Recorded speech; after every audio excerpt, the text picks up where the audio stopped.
आज स्वातंत्र्यात जगतो आम्ही, बाबासाहेबांना स्मरतो आम्ही. आज स्वातंत्र्यात जगतो आम्ही, बाबासाहेबांना स्मरतो आम्ही. शाहू फुलेंच्या विचाराला ओंजळीत याद धरतो आम्ही, ओंजळीत याद धरतो आम्ही. नमस्कार. उपस्थित पर्यवेक्षक, भीम जयंती कमिटी सभी अभिभावक गण एवं मेरे प्यारे दोस्तों, आप सभी को हिमांशु योगेश पाटिल का प्यार भरा नमस्कार. आज मैं भीम जयंती के इस उपलक्ष्य में अपने विचार आपके साथ साझा करना चाहती हूँ और मेरे भाषण का विषय है छत्रपति शाहू महाराज, महात्मा फुले और डॉक्टर बाबा साहेब आम्बेडकर, इनकी विचारधारा.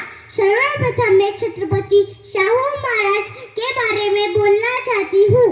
छत्रपति शाहू महाराज को आरक्षण के जनक भी कहा जाता है, जिन्होंने देखा कि शिक्षा से लेकर नौकरियों तक एक ही जाति के लोगों का कब्जा है, तो उन्होंने अपने राज्य में 50% आरक्षण दलितों और पिछड़ों के लिए लागू कर दिया.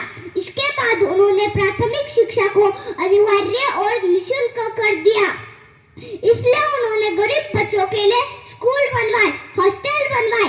राजा होते हुए भी शाहू महाराज राष्ट्रतंत्र विरोधी विचार बनाए रखते थे. उनका मानना था कि जब तक जाति का विनाश नहीं होता है, तब तक मनुष्यता भी स्थापित नहीं होती है.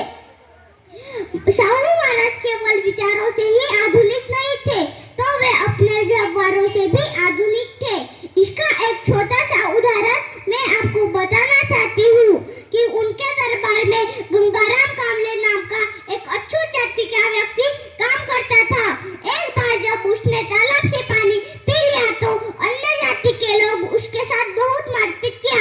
यह बात जब छत्रपति शाहू महाराज को पता चली तो उन्होंने उसे आर्थिक मदद कर उसे चाय पानी की दुकान खोलने को बोली और खुद उसके दुकान पर जाकर चाय पी.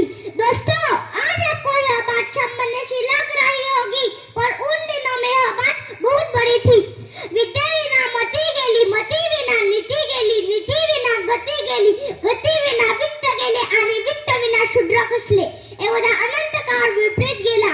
इन शब्दों में विद्या का महत्व बताने वाले महात्मा ज्योतिबा फुले. महात्मा ज्योतिबा फुले को पता था कि शिक्षा के आधार पर ही महिला और शूद्रों को मुक्ति दिलाई जा सकती है. इसलिए उन्होंने महिला और शूद्रों के लिए पाठशालाएं शुरू की. इसकी शुरुआत उन्होंने अपने घर से ही अपनी पत्नी सावित्रीबाई को पढ़ाकर की. इसके बाद दोनों ने मिलकर पुणे में महिलाओं के लिए देश की सबसे पहली पाठशाला खोली. इसके बाद उन्होंने सत्यशोधक समाज की भी स्थापना की. दोस्तों, बाबा साहब, और मैं बाबा साहब के बारे में बोलना चाहूंगी. बाबा साहब को आरक्षण के जनक भी कहा जाता है.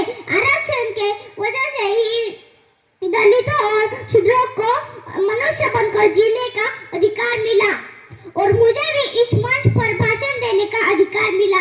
होते अंधारलेले जीवन दिसत नव्हता प्रकाशाचा किरण, पुसना त्यांचे अश्रू, अवतरला एक महामानव डॉक्टर बाबासाहेब आंबेडकर त्यांचे नाव, डॉक्टर बाबासाहेब आंबेडकर त्यांचे नाव.